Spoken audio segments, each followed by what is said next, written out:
रात को गोबर झुनिया के साथ चला तो ऐसा कांप रहा था जैसे उसकी नाक कटी हुई हो। झुनिया को देखते ही सारे गांव में कोहराम मच जाएगा। लोग चारों ओर से कैसी हाय हाय मचाएंगे।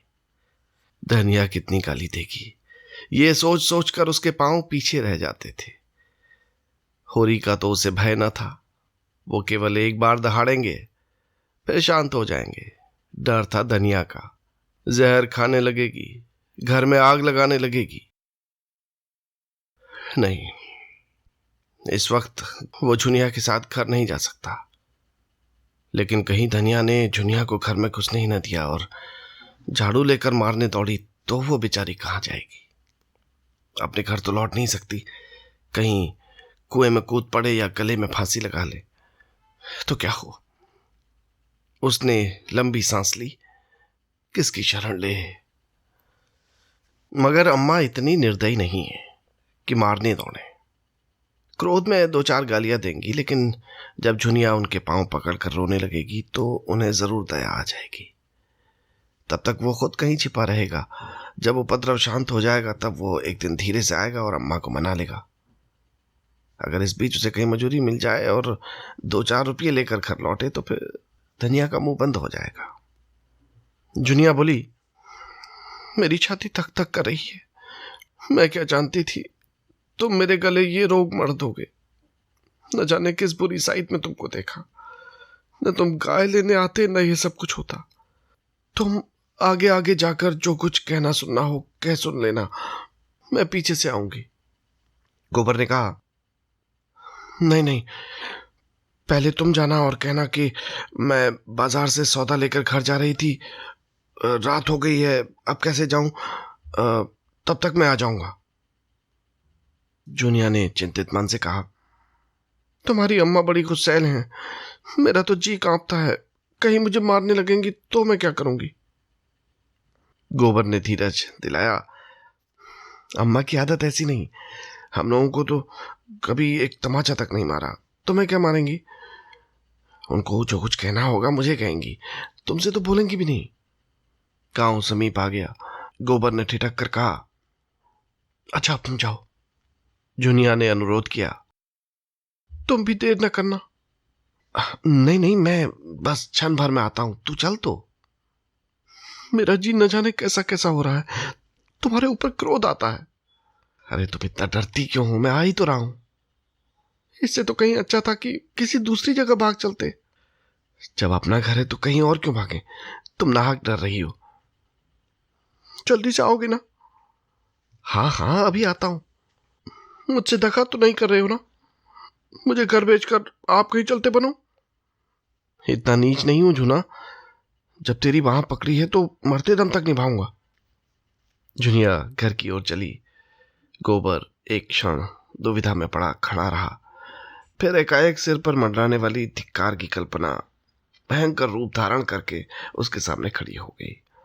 कहीं सचमुच अम्मा मारने दौड़े तो क्या हो। उसके पांव जैसे धरती से चिमट गए। उसके और उसके घर के बीच केवल आमों का एक छोटा सा बाग था। जुनिया की काली परछाई धीरे धीरे जाती हुई दिख रही थी। उसकी ज्ञानेंद्रियां बहुत तेज हो गई थीं। उसके कानों में ऐसी भनक पड़ी जैसे अम्मा जुनिया को गाली दे रही हैं। उसके मन की कुछ ऐसी दशा हो रही थी मानो सिर पर गंडासे का हाथ पड़ने वाला हो। देह का सारा रक्त सूख गया हो। एक क्षण के बाद उसने देखा जैसे धनिया घर से निकलकर कहीं जा रही हो। दादा के पास जाती होंगी। शायद दादा खा पी कर मटर अगोरने चले गए हैं। वो मटर के खेत की ओर चला। जौ गेहूं के खेतों को रौंदता हुआ वो इस तरह भागा जा रहा था मानो पीछे दौड़ आ रही है। वो है दादा की मड़ैया। वो रुक गया और दबे पांव आकर मड़ैया के पीछे बैठ गया। उसका अनुमान ठीक निकला। वो पहुंचा ही था कि धनिया की बोली सुनाई दी, ओह, गजब हो गया। अम्मा इतनी कठोर हैं। एक अनाथ लड़की पर इन्हें तनिक भी दया नहीं आती। और जो मैं सामने जाकर फटकार दूं कि तुमको जुनिया से बोलने का कोई मजाल नहीं है तो सारी सेखी निकल जाए। अच्छा, दादा भी बिगड़ रहे हैं। केले के लिए आज ठीकरा भी तेज हो गया। मैं जरा अदब करता हूँ, उसी का फल है। ये तो दादा भी वहीं जा रहे हैं। अगर चुनिया को इन्होंने मारा पीटा तो मुझसे ना सहा जाएगा। हे भगवान, अब तुम्हारा ही भरोसा है। मैं ना जानता था इस विपत में जान फंसेगी। चुनिया मुझे अपने मन में कितना धूर्त, कायर और नीच समझ रही होगी, मगर उसे मार कैसे सकते हैं? घर से भी कैसे निकाल सकते हैं? क्या घर में मेरा हिस्सा नहीं है? अगर चुनिया पर किसी ने हाथ उठाया तो आज महाभारत हो जाएगा। माँ बाप जब तक लड़कों की रक्षा करें तब तक माँ बाप है। जब उनमें ममता ही नहीं है तो कैसे माँ बाप है? होरी जो ही मड़ैया से निकला, गोबर भी दबे पांव धीरे धीरे पीछे पीछे चला, लेकिन द्वार पर प्रकाश देखकर उसके पांव बंध गए। उस प्रकाश रेखा के अंदर वो पांव नहीं रख सकता। इस अंधेरे में ही दीवार से चिमट कर खड़ा हो गया।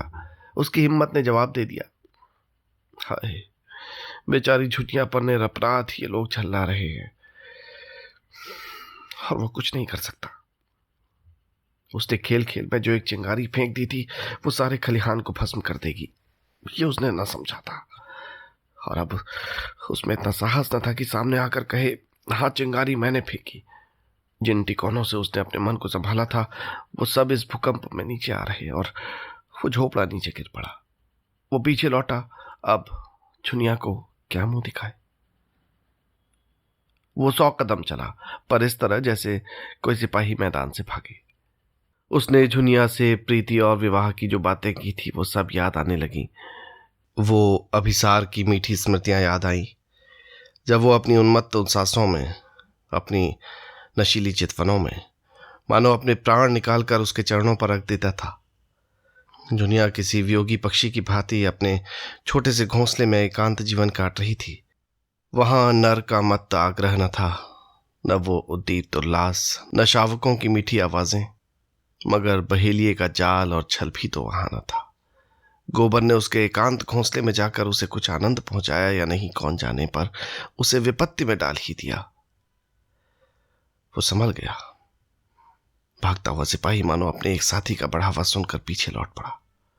उसने द्वार पर आकर देखा तो किवाड़ बंद हो गए थे। किवाड़ों के दराजों से प्रकाश की रेखाएं बाहर निकल रही थी। उसने एक दरार से अंदर झांका। धनिया और झुनिया बैठी हुई थी, होरी खड़ा था। झुनिया की सिसकियां सुनाई दे रही थी और धनिया उसे समझा रही थी, बेटी तू चल घर में बैठ, मैं तेरे काका और भाइयों को देख लूंगी। जब तक हम जीते हैं किसी बात की चिंता नहीं है। हमारे रहते कोई तुझे तिरछी आंख से देख भी ना सकेगा। गोबर गदगद हो गया। आज वो किसी लायक होता तो दादा और अम्मा को सोने से मार देता और कहता, अब तुम कुछ परवाह न करो, आराम से बैठो, खाओ और जितना दान पुण्य करना चाहो करो। दुनिया के प्रति अब उसे कोई शंका नहीं है। वो उसे जो आश्रय देना चाहता था वो मिल गया। जुनिया उसे दगाबाज समझती है तो समझे। वो तो अब तभी घर आएगा जब वो पैसे के बल से सारे गांव का मुंह बंद कर सके और दादा और अम्मा उसे कुल का कलंक न समझकर कुल का तिलक समझे। मन में जितना ही गहरा आघात होता है उसकी प्रतिक्रिया भी उतनी ही गहरी होती है। इस अपकीर्ति और कलंक ने गोबर के अंतस्थल को मत कर वो रत्न निकाल दिया जो अभी तक छिपा पड़ा था। आज पहली बार उसे अपने दायित्व का ज्ञान हुआ और उसके साथ ही संकल्प भी। अब तक वो कम से कम काम करना और ज्यादा से ज्यादा खाना अपना हक समझता था। उसके मन में कभी ये विचार ही नहीं उठा कि घर वालों के साथ उसका भी कुछ कर्तव्य है। आज माता पिता की उदात्त क्षमा ने जैसे उसके हृदय में प्रकाश डाल दिया। जब धनिया और झुनिया भीतर चली गई तो वो होरी की उसी मड़ैया में जा बैठा और भविष्य के मंसूबे बांधने लगा। शहर के बेलदारों को 5-6 आने रोज मिलते हैं, ये उसने सुन रखा था। अगर उसे 6 आने रोज मिले और वो 1 आने में गुजर कर ले तो 5 आने रोज बच जाएं। महीने में 10 रुपये होते हैं और साल भर में 125। वो 125 की थैली लेकर घर आए तो किसकी मजाल है जो उसके सामने मुंह खोल सके। यही दाता दीन और यही पटेसरी आकर उसकी हाँ में हाँ मिलाएंगे और झुनिया तो हमारे गर्व के फूल जाए। 2-4 साल वो इसी तरह कमाता रहे तो सारे घर का दलिद्र मिट जाए। अभी तो सारे घर की कमाई भी 125 नहीं होती। अब वो अकेला 125 कमाएगा, यही तो लोग कहेंगे कि मजूरी करता है। कहने दो, मजूरी करना कोई पाप तो नहीं है, और सदा 6 आने ही थोड़े मिलेंगे। जैसे जैसे वो काम में होशियार होता जाएगा, मजूरी भी तो बढ़ती रहेगी। जब वो दादा से कहेगा अब तुम घर में बैठकर भगवान का भजन करो, इस खेती में जान खपाने के सिवा और क्या रखा है। सबसे पहले वो एक पछाई गाय लाएगा जो 5 सेर दूध देगी, और दादा से कहेगा तुम गौ माता की सेवा करो, इससे तुम्हारा लोक भी बनेगा, परलोक भी। और क्या, एक आने में उसका गुजर आराम से ना होगा। घर द्वार लेकर क्या करना है, किसी के ओसारे में पड़ा रहेगा। सैकड़ों मंदिर हैं, धर्मशाले हैं, और फिर वो जिसकी मजदूरी करेगा, क्या वो उसे रहने के लिए जगह भी ना देगा। आटा रुपये का 10 सेर आता है, एक आने में 2.5 पाव हुआ। एक आने का तो वो आटा ही खा जाएगा। लकड़ी, दाल, नमक, साग, ये सब कहां से आएगा। दोनों जून के लिए सेर भर तो आटा ही चाहिए। ओह, खाने की तो कुछ न पूछो। मुट्ठी भर चने से भी काम चल सकता है, हलवा और पूरी खाकर भी काम चल सकता है, जैसी कमाई हो। वो आधा सेर आटा खाकर दिन भर मजे से काम कर सकता है। इधर उधर से उपले चुन लिए, लकड़ी का काम चल गया। कभी 1 पैसे की दाल ले ली, कभी आलू आलू भूनकर भुर्ता बना लिया। यहां दिन काटना है कि चैन करना है। पत्तल पर आटा गूंथा, उपलों पर बाटियां सेकी, आलू भूनकर भुर्ता बनाया और मजे से खाकर सो रहे। घर पर ही कौन 2 जून की रोटी मिलती है, 1 जून तो चबेना ही मिलता है। वहां भी 1 जून चबेने पर काटेंगे। उसे शंका हुई, अगर कभी मजूरी न मिली तो वो क्या करेगा। मगर मजूरी क्यों न मिलेगी। जब वो जी तोड़ कर काम करेगा तो 100 आदमी उसे बुलाएंगे। काम सबको प्यारा होता है, चाम नहीं प्यारा होता। यहां भी तो सूखा पड़ता है, पाला गिरता है, ऊख में दीमक लगते हैं, जौ में गेरुई लगती है, सरसों में लाही लग जाती है। उसे रात को कोई काम मिल जाएगा तो उसे भी न छोड़ेगा। दिन भर मजूरी की, रात कहीं चौकीदारी कर लेगा। 2 आने भी रात के काम में मिल जाएं तो चांदी है। जब वो लौटेगा तो सबके लिए साड़ियां लाएगा, जुनिया के लिए हाथ का कंगन जरूर बनाएगा, और दादा के लिए एक मुंडासा लाएगा। इन्हीं मनमोदकों का स्वाद लेता हुआ वो सो गया। लेकिन ठंड में नींद कहां।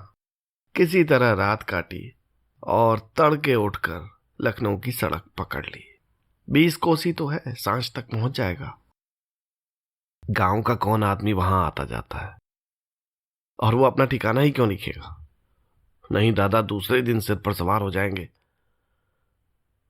उसे कुछ पछतावा था तो यही कि छुनिया से क्यों ना साफ साफ कह दिया, अभी तू घर जा, मैं थोड़े दिनों में कुछ कमा कर लौटूंगा। लेकिन तब वो घर जाती ही क्यों, कहती मैं भी तुम्हारे साथ लौटूंगी।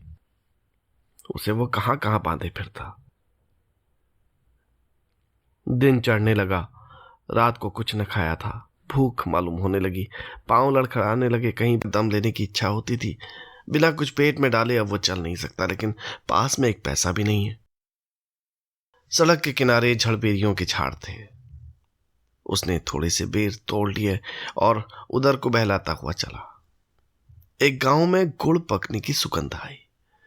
अब मन न माना, कुल्हाड़ में जाकर लोटा डोर मांगा और पानी भरकर चुल्लू से पीने बैठा कि एक किसान ने कहा, अरे भाई, क्या निराला ही पानी पियोगे? थोड़ा सा मीठा खा लो। अब की और चला लें कोल्हू और बना ले खांड। अगले साल तक मिल तैयार हो जाएगी, सारी ऊख खड़ी बिक जाएगी। गुड़ और खांड के भाव चीनी मिलेगी तो हमारा गुड़ कौन लेगा। उसने एक कटोरे में गुड़ की कई पिंडियां लाकर दी। गोबर ने गुड़ खाया, पानी पिया। तंबाकू तो पीते हो गए।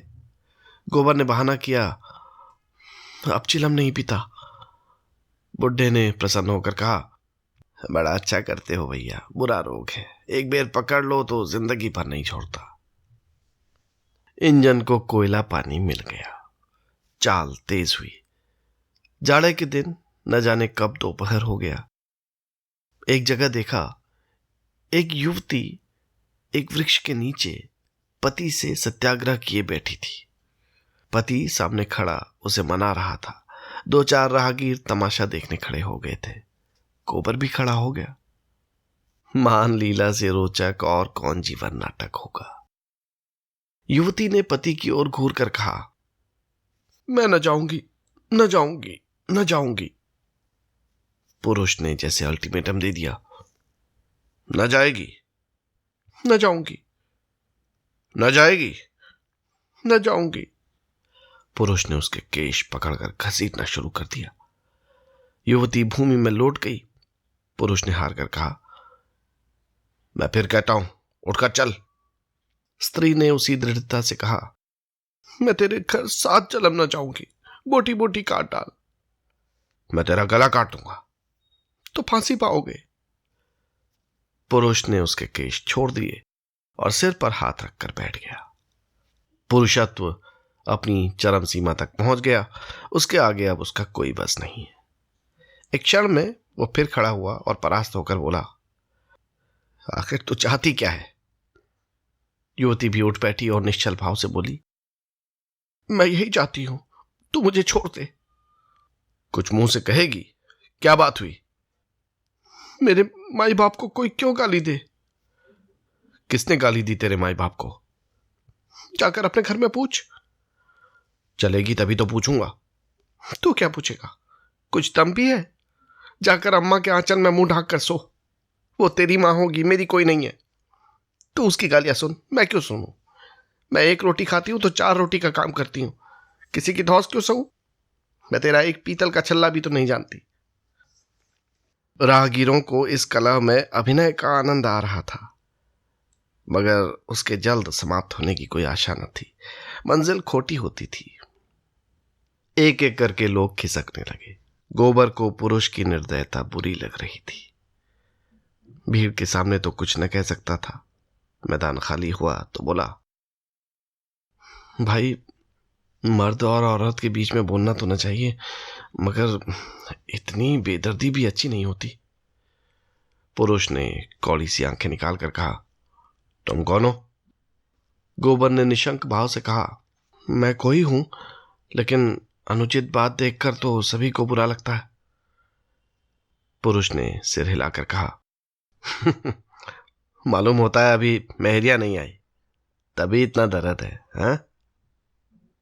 मेहरिया आएगी तो भी उसके झोटे पकड़ कर न खींचूंगा। अच्छा तो अपनी राह ले, मेरी औरत है, मैं उसे मारूंगा, काटूंगा। तुम कौन होते हो बोलने वाले? चले जाओ सीधे से, यहां पर खड़े मत हो। गोबर का गर्म खून और गर्म हो गया। वो क्यों चला जाए?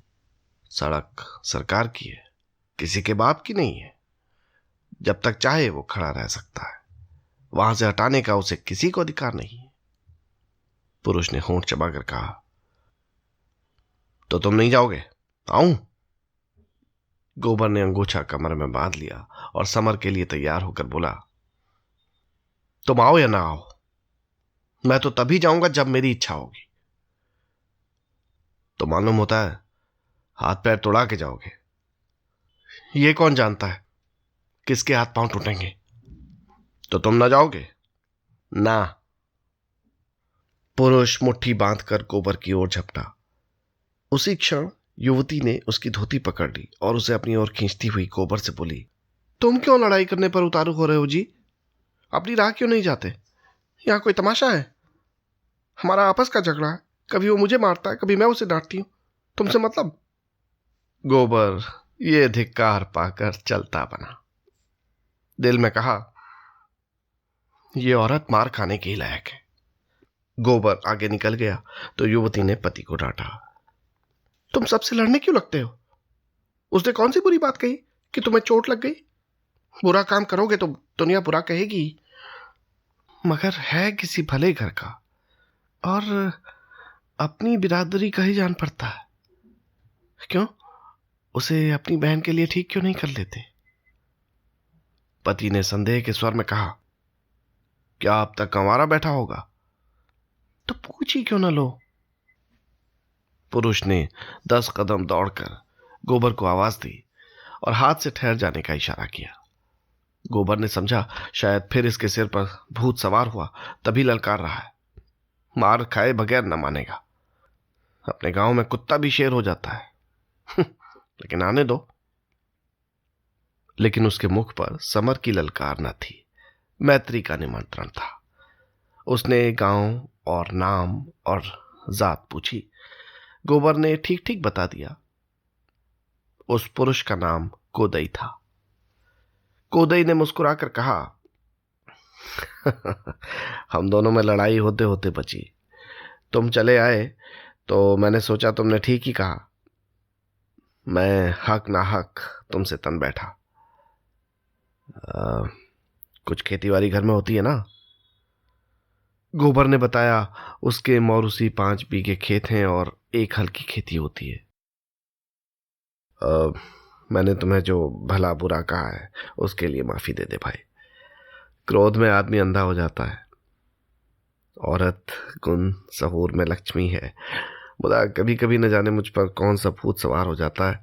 अब तुम ही बताओ, माता पर मेरा क्या बस है? जन्म तो उन्होंने ही दिया है, पाला पोसा उन्होंने है। जब कोई बात होगी तो मैं कुछ कहूँगा, लुगाई से ही कहूँगा। उस पर अपना बस है। तुम ही सोचो, मैं कुपत तो नहीं कह रहा हूँ। हाँ, मुझे उसके बाल पकड़कर घसीटना नहीं था, लेकिन औरत जात बिना कुछ ताड़ना किए काबू में आती भी तो नहीं। चाहती है मैं माँ से अलग हो जाऊं। तुम ही सोचो भाई, कैसे अलग हो जाऊं? और किससे अलग हो जाऊं? अपनी माँ से, जिसने जन्म दिया। ये मुझसे ना होगा, औरत रहे या जाए। गोबर को भी राय बदलनी पड़ी। बोला, माता का आदर करना तो सबका धर्म है भाई। माता से कौन और ऋण हो सकता है? कोदई ने उसे अपने घर चलने का न्योता दिया। आज वो किसी तरह लखनऊ नहीं पहुंच सकता। कोस 2 कोस जाते जाते सांझ हो जाएगी। रात को कहीं टिकना ही पड़ेगा। गोबर ने विनोद किया। लुगाई मान गई? ना मानेगी तो क्या करेगी? भाई मुझे तो उसने ऐसी फटकार बताई कि मैं लजा गया। वो खुद पछता रही है। चलो जरा माता जी को समझा देना। मुझसे तो कुछ कहते बनता नहीं। उन्हें भी सोचना चाहिए कि बहू को बाप माई की गाली क्यों देती है। हमारी भी बहन है। 4 दिन में उसकी सगाई हो जाएगी। उसकी सास हमें गालियां देगी तो क्या सुनने में मजा आएगा? उसकी सास हमें गालियां देंगी तो उससे सुना न जाएगा। सब दोष लुगाई ही का नहीं है भाई, माता का भी दोष है। जब वो हर बात में अपनी बेटी का पक्ष करेंगी तो हमें तो बुरा लगेगा ही। इसमें इतनी बात अच्छी है कि घर से रूठ कर चली जाए, पर गाली का जवाब गाली से नहीं देती। गोबर को रात के लिए कोई ठिकाना चाहिए था ही। कोदई के साथ हो लिया। दोनों फिर उसी जगह आए जहां युवती बैठी हुई थी। अब वो गृहिणी बन गई थी। जरा सा घूंघट निकाल लिया था और लजाने लगी थी। कोदई ने मुस्कुराकर कहा, ये तो आते ही न थे। कहते थे ऐसी डांट सुनने के बाद उनके घर कैसे जाएं। युवती ने घूंघट की आड़ से गोबर को देखकर कहा, इतनी डांट में डर गए? लुगाई आ जाएगी तब कहां भागोगे? गांव समीप ही था। गांव क्या था, पुरवा था। 10-12 घरों का, जिसमें आधे खपरेल के थे, आधे फूस के। कोदई ने अपने घर पहुंचकर खाट निकाली, उस पर एक दरी डाल दी, शरबत बनाने को चिलम भर लाया और एक क्षण में वही युवती लोटे में शरबत लेकर आई और गोबर को पानी का एक छींटा मारकर मानो क्षमा मांग ली। वो अब उसका नंदोई हो रहा था, फिर क्यों ना अभी से छेड़छाड़ शुरू कर दे। गोबर अंधेरे ही मुंह उठा और कोदई से विदा मांगी। सबको मालूम हो गया था कि उसका ब्याह हो चुका है, इसलिए उससे कोई विवाह संबंधी चर्चा नहीं की गई। उसके शील स्वभाव ने सारे घर को मुग्ध कर लिया था। कोदई की माता को तो उसने ऐसे मीठे शब्दों में और उसके मातृपद की रक्षा करते हुए ऐसा उपदेश दिया कि उसने प्रसन्न होकर आशीर्वाद दिया था। तुम बड़ी हो माता जी, पूज्य हो। पुत्र माता के सिर से 100 जन्म लेकर भी उन्हें नहीं हो सकता, 1,00,000 जन्म लेकर भी उन्हें नहीं हो सकता, करोड़ जन्म लेकर भी नहीं। बुढ़िया इस संख्यातीत श्रद्धा पर गदगद हो गई। इसके बाद गोबर ने जो कुछ कहा उसमें बुढ़िया को अपना मंगल ही दिखाई दिया। वैद्य एक बार रोगी को चंगा कर दे, फिर रोगी उसके हाथों विष भी खुशी से पी लेगा।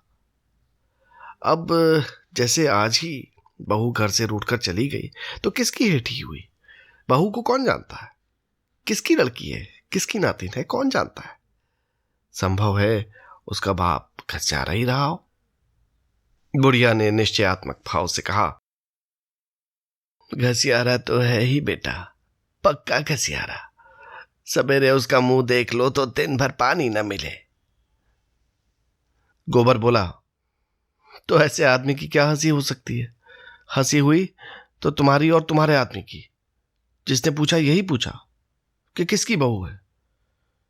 फिर ये अभी लड़की है, अबोध, अल्लड़, नीच माता पिता की लड़की है, अच्छी कहां से बन जाए? तुमको तो बूढ़े तोते को राम नाम पढ़ाना पड़ेगा। मारने से तो वो पढ़ेगा नहीं, उसे तो सहज स्नेह से ही पढ़ाया जा सकता है। ताड़ना भी दो, लेकिन उसके मुंह मत लगो। उसका तो कुछ नहीं बिगड़ता, तुम्हारा अपमान होता है। जब गोबर चलने लगा तो बुढ़िया ने खांड और सत्तू मिलाकर उसे खाने को दिया। गांव के और कई आदमी मजूरी की टोह में शहर जा रहे थे। बातचीत में रास्ता कट गया और 9 बजते बजते सब लोग अमीनाबाद के बाजार में आ पहुंचे। गोबर हैरान था, इतने आदमी नगर में कहां से आ गए? आदमी पर आदमी गिरा पड़ता था। उस दिन बाजार में 400-500 मजदूरों से कम न थे। राज और बढ़ई और लोहार और बेलदार और खाट बुनने वाले और टोकरी ढोने वाले और संग तराश सभी जमा थे। गोबर ये जमघट देखकर निराश हो गया। इतने सारे मजदूरों को कहां काम मिला जाता है, और उसके हाथ तो कोई औजार भी नहीं है। कोई क्या जानेगा कि वो क्या काम कर सकता है? कोई उसे क्यों रखने लगा? बिना औजार के उसे कौन पूछेगा? धीरे धीरे एक एक करके मजदूरों को काम मिलता जा रहा था। कुछ लोग निराश होकर घर लौटे जा रहे थे।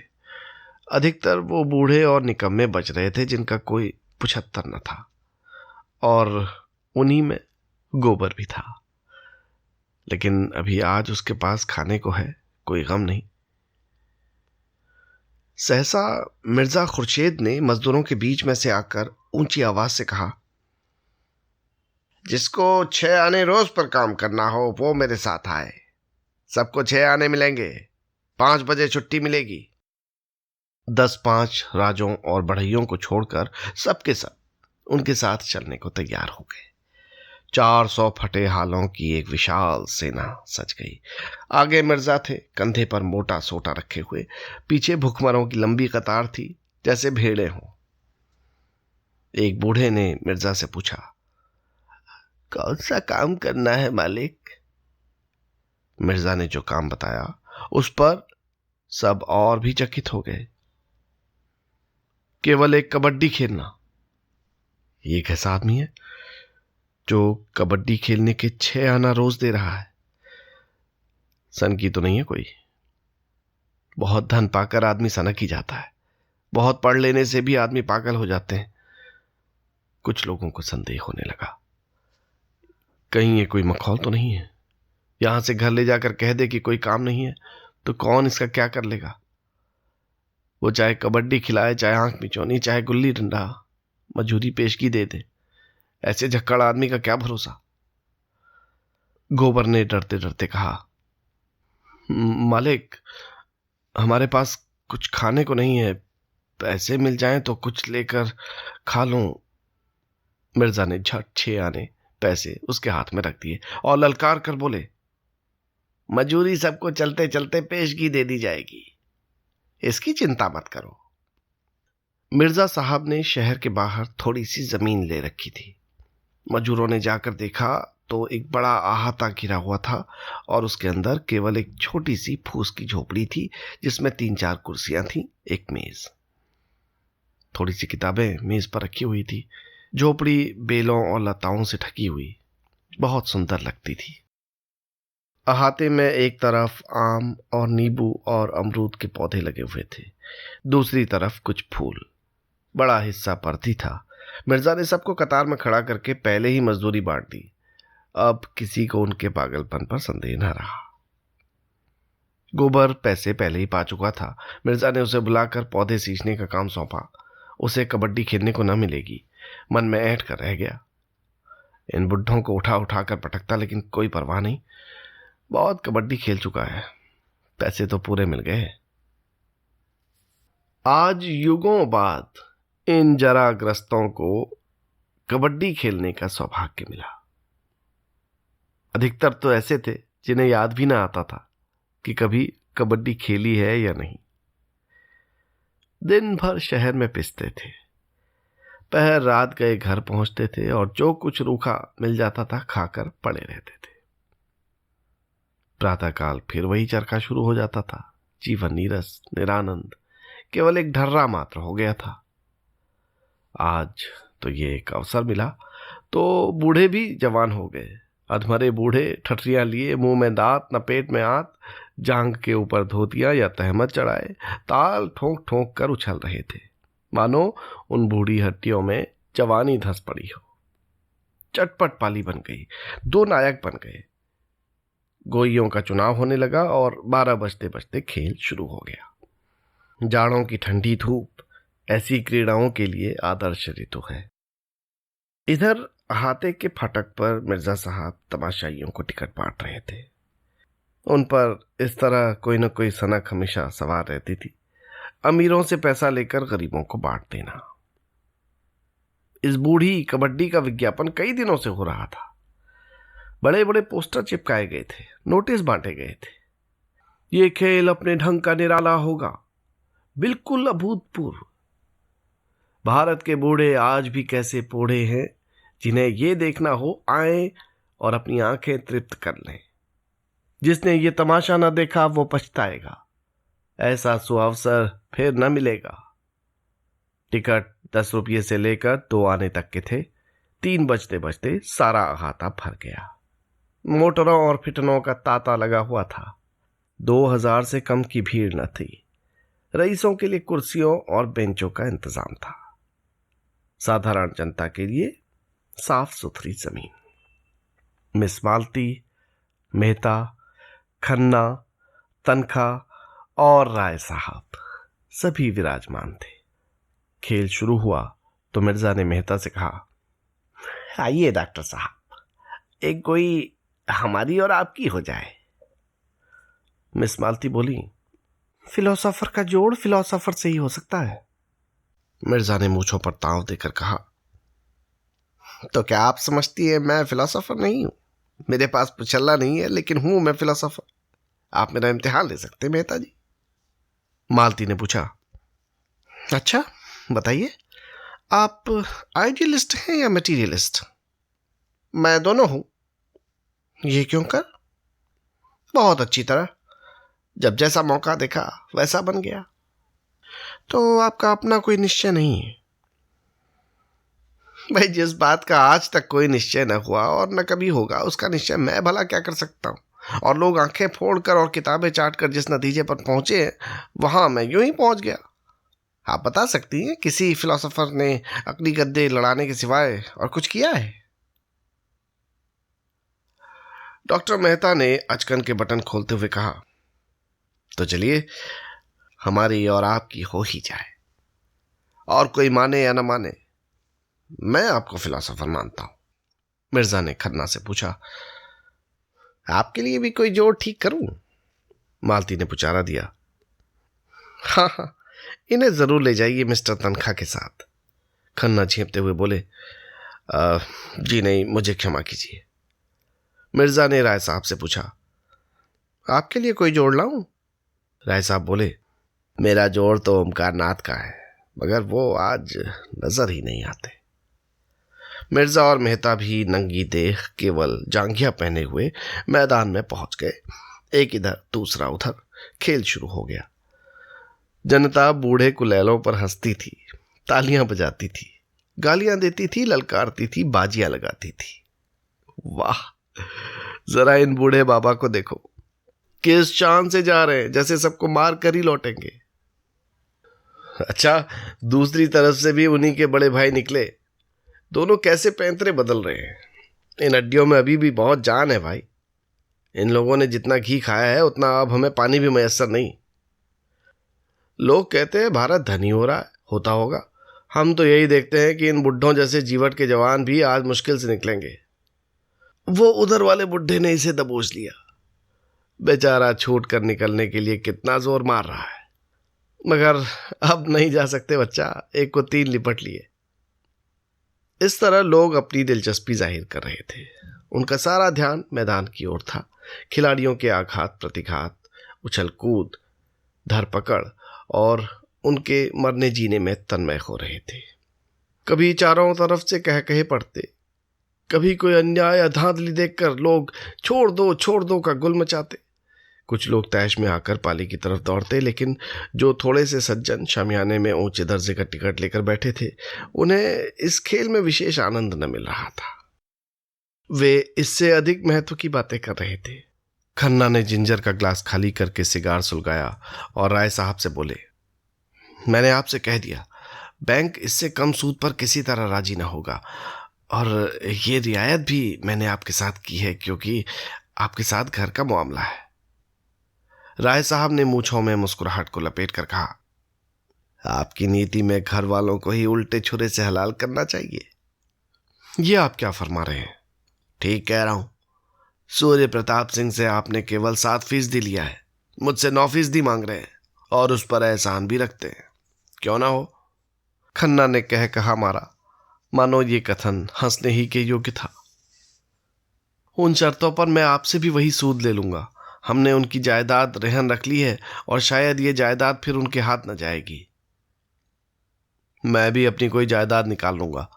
9% देने से यही अच्छा है कि फालतू जायदाद अलग कर लूं। मेरी जैक्सन रोड वाली कोठी आप निकलवा दें, कमीशन ले लीजिएगा। उस कोठी का सुबीते से निकलना जरा मुश्किल है। आप जानते हैं वो जगह बस्ती से कितनी दूर है।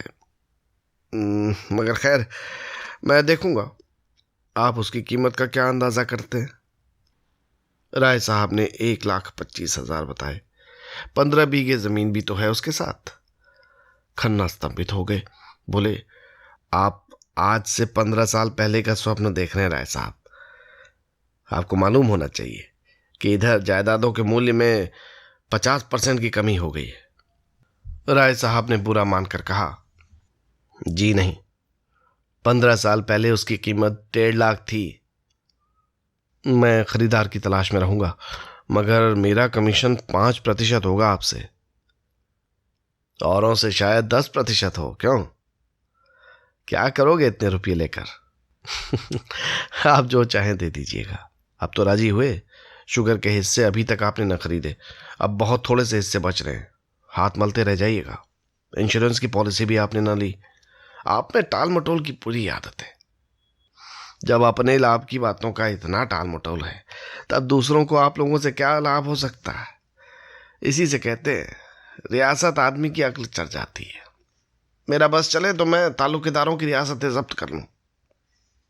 मिस्टर तनखा मालती पर जाल फेंक रहे थे।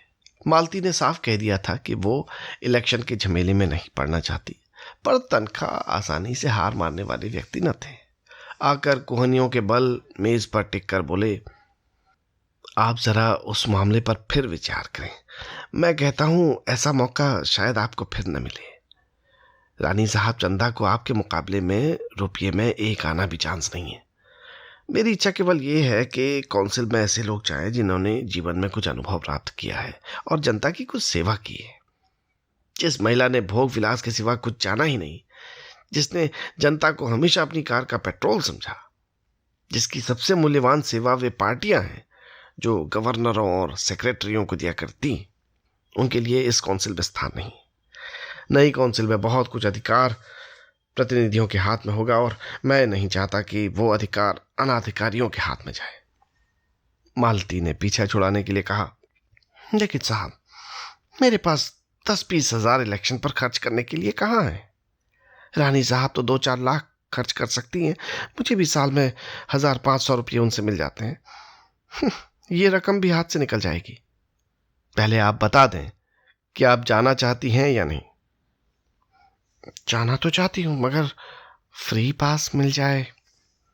तो ये जिम्मा मेरा रहा, आपको फ्री पास मिल जाएगा।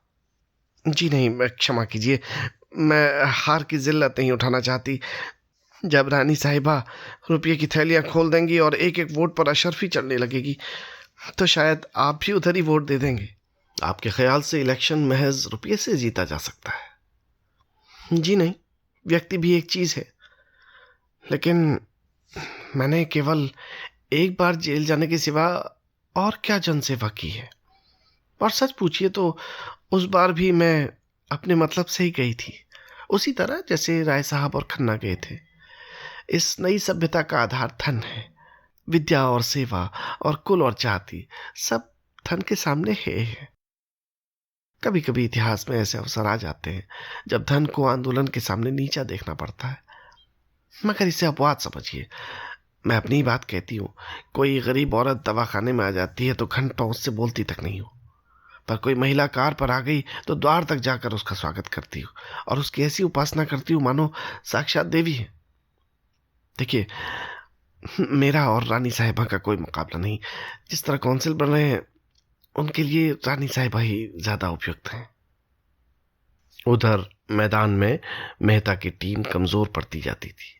आधे से ज्यादा खिलाड़ी मर चुके थे। मेहता ने अपने जीवन में कभी कबड्डी न खेली थी। मिर्जा इस फन के उस्ताद थे। मेहता की तातीलें अभिनय के अभ्यास में कटती थी।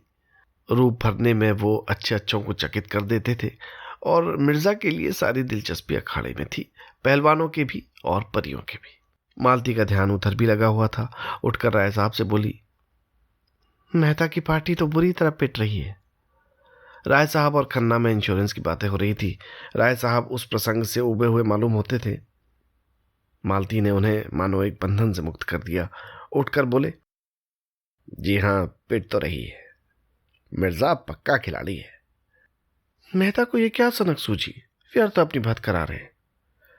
इसमें काहे की बात, दिल लगी तो है। मेहता की तरफ से जो बाहर निकलता है वही मर जाता है। एक क्षण के बाद उसने पूछा, क्या इस खेल में हाफ टाइम नहीं होता? खन्ना को शरारत सूझी। बोले, आप चले थे मिर्जा से मुकाबला करने, समझते थे ये भी फिलॉसफी है। मैं पूछती हूँ, इस खेल में हाफ टाइम नहीं होता? खन्ना ने फिर चिढ़ाया, अब खेल ही खत्म हुआ जाता है। मजा आएगा तब जब मिर्जा साहब मेहता को दबोच कर रगड़ेंगे और मेहता साहब ची बोलेंगे। मैं तुमसे नहीं, राय साहब से पूछती हूँ। राय साहब बोले, इस खेल में हाफ टाइम, एक ही आदमी तो सामने आता है। अच्छा, मेहता का एक आदमी और मर गया। खन्ना बोले, आप देखती रहिए, इसी तरह सब मर जाएंगे और आखिर में मेहता साहब भी मरेंगे। मालती चल गई। आपकी तो हिम्मत न पड़ी बाहर निकलने की। मैं गवारों के खेल नहीं खेलता, मेरे लिए टेनिस है। टेनिस में भी मैं तुम्हें सैकड़ों गेम दे चुकी हूं। आपसे जीतने का दावा ही कब है? अगर दावा हो तो मैं तैयार हूं। मालती उन्हें फटकार बताकर फिर अपनी जगह पर आ बैठी। किसी को मेहता से हमदर्दी नहीं है।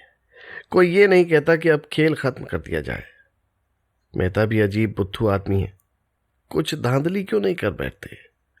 यहां भी अब अपनी न्यायप्रियता दिखा रहे हैं। अभी हार कर लौटेंगे तो चारों तरफ से तालियां पड़ेंगी। अब शायद 20 आदमी उनकी तरफ और होंगे और लोग कितने खुश हो रहे हैं। ज्यों ज्यों अंत समीप आता था, लोग अधीर होते जाते थे और पाली की तरफ बढ़ते जाते थे।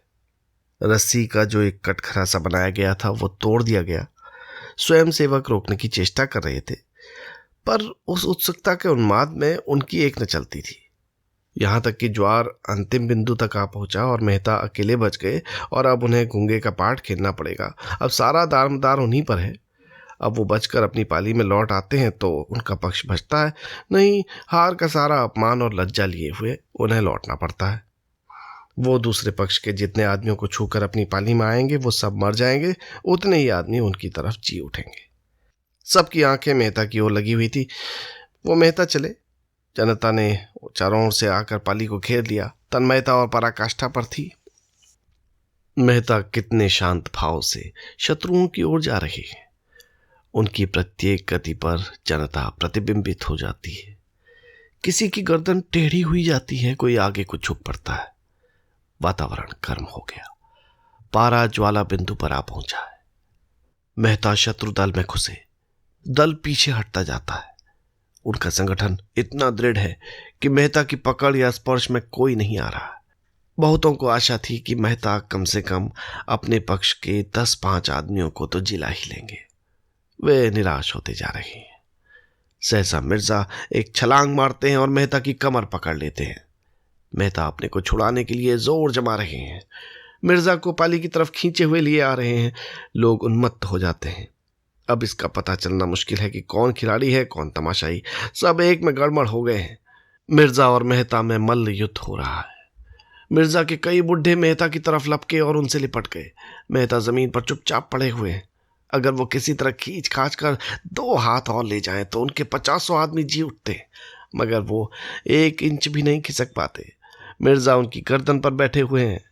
मेहता का मुख लाल हो रहा है, आंखें बीर बहुटी बनी हुई हैं, पसीना टपक रहा है और मिर्जा अपने स्थूल शरीर का भार लिए उनकी पीठ पर हुमच रहे हैं।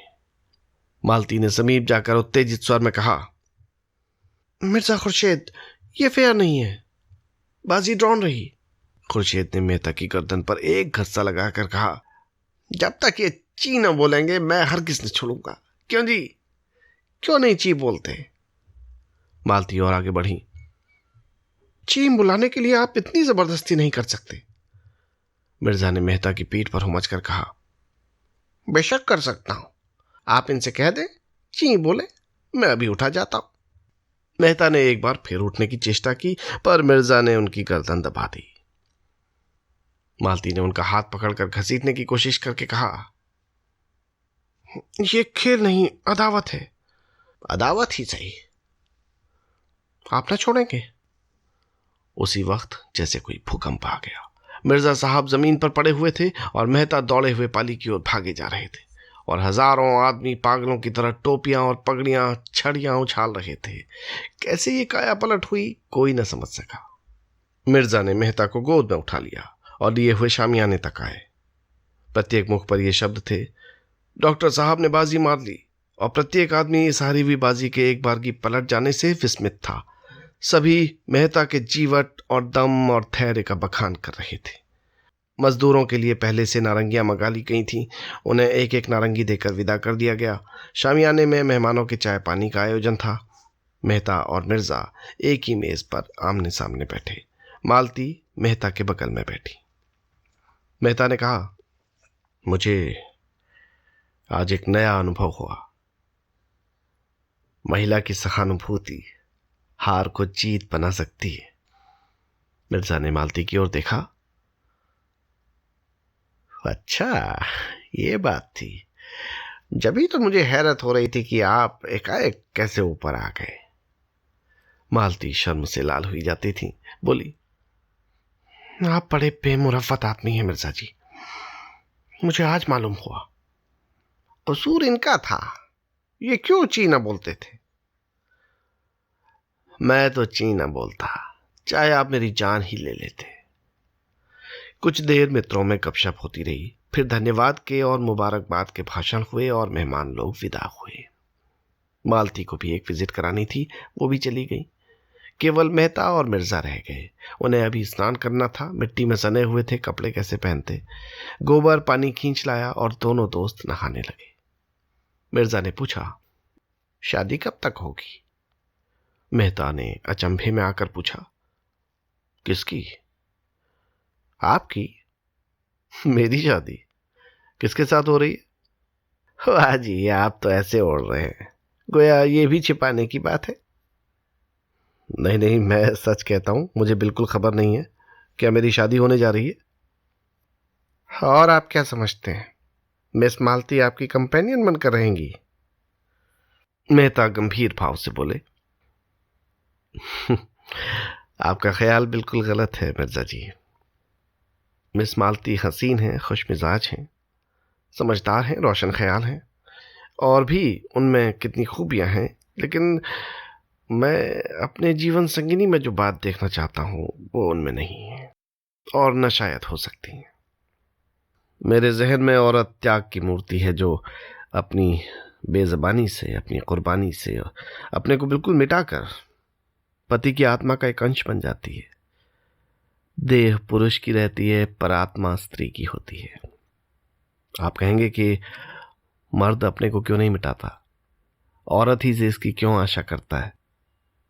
दरअसल मर्द में वो सामर्थ्य ही नहीं है। वो अपने को मिटाएगा तो शून्य हो जाएगा। वो किसी खोह में जा बैठेगा और सर्वात्मा में मिल जाने का स्वप्न देखेगा। वो तेज प्रधान जीव है और अहंकार में ये समझकर कि वो ज्ञान का पुतला है, सीधा ईश्वर में लीन होने की कल्पना किया करता है। स्त्री पृथ्वी की भांति धैर्यवान है, शांति संपन्न है, सहिष्णु है। पुरुष में नारी के गुण आ जाते हैं तो वो महात्मा बन जाता है। नारी में पुरुष के गुण आ जाते हैं तो वो उल्टा हो जाती है। पुरुष आकर्षित होता है स्त्री की ओर जो सर्वांश में स्त्री है। पुरुष आकर्षित होता है स्त्री की ओर जो सर्वांश में स्त्री हो। मालती ने अभी तक मुझे आकर्षित नहीं किया। मैं आपसे किन शब्दों में कहूं कि स्त्री मेरी नजरों में क्या है? संसार में जो कुछ भी सुंदर है उसी की प्रतिमा को मैं स्त्री कहता हूं। मैं उससे ये आशा रखता हूं कि मैं उसे मार ही डालूं तो भी प्रतिहिंसा का भाव उसमें ना आए। अगर मैं उसकी आंखों के सामने किसी स्त्री को प्यार करूं तो भी उसकी ईर्ष्या न जागे। ऐसी नारी पाकर मैं उसके चरणों में गिर पड़ूंगा और उस पर अपने को अर्पण कर दूंगा। मिर्जा ने सिर हिलाकर कहा, जनाब ऐसी औरत आपको इस दुनिया में तो शायद ही मिले। मेहता ने हाथ मारकर कहा, एक नहीं हजारों हैं, वरना दुनिया वीरान हो जाती। अच्छा, ऐसी एक ही मिसाल दे दीजिए। मिसेस खन्ना को ही ले लीजिए। लेकिन खन्ना अभागे हैं जो हीरा पाकर कांच का टुकड़ा समझ रहे हैं। सोचिए कितना त्याग है और उसके साथ ही कितना प्रेम है। खन्ना के रूप आसक्त मन में शायद उसके लिए रत्ती भर भी स्थान नहीं है, लेकिन आज खन्ना पर कोई आगत आ जाए तो वो अपने को न्यौछावर कर देगी उन पर। खन्ना आज अंधे या कोढ़ी हो जाए तो भी उनकी कदारी में फर्क ना आएगा। अभी खन्ना उनकी कद्र नहीं समझ रहे हैं, मगर आप देखेंगे यही खन्ना एक दिन उसके चरण धो धो कर पिएंगे। मैं ऐसी स्त्री नहीं चाहता जिससे मैं आइंस्टाइन के सिद्धांतों पर बहस कर सकूं या जो मेरी रचनाओं के प्रूफ देखा करे। मैं ऐसी औरत चाहता हूं जो मेरे जीवन को पवित्र और उज्जवल बना दे अपने प्रेम और त्याग से। मिर्जा खुर्शीद ने दाढ़ी पर हाथ फेरते हुए जैसे कोई भूली हुई बात याद करके कहा, आपका ख्याल बहुत ठीक है मिस्टर मेहता।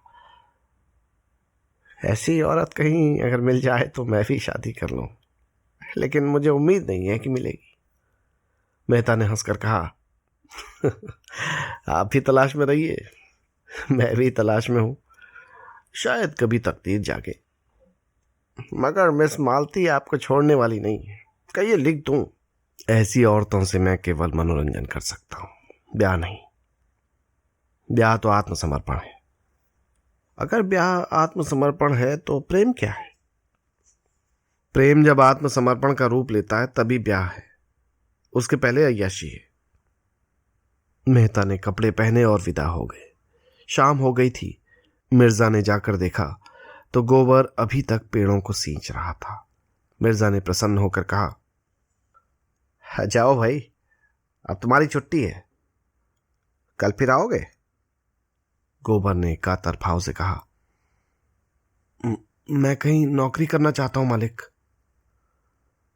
नौकरी करना है तो हम तुझे रख लेंगे। कितना मिलेगा हुजूर? जितना तू मांगे। मैं क्या मांगू, आप जो चाहे दे दें। हम तुझे 15 रुपये देंगे और खूब कसकर काम लेंगे। गोबर मेहनत से नहीं डरता। उसे रुपये मिले तो वो 8 पहर काम करने को तैयार है। 15 रुपये मिले तो क्या पूछना, वो तो प्राण भी दे देगा। बोला, मेरे लिए कोठरी मिल जाए, वहीं पड़ा रहूंगा। हाँ, जगह का इंतजाम मैं कर दूंगा। इसी झोपड़ी में एक किनारे तुम भी पड़े रहना। गोबर को जैसे स्वर्ग मिल गया।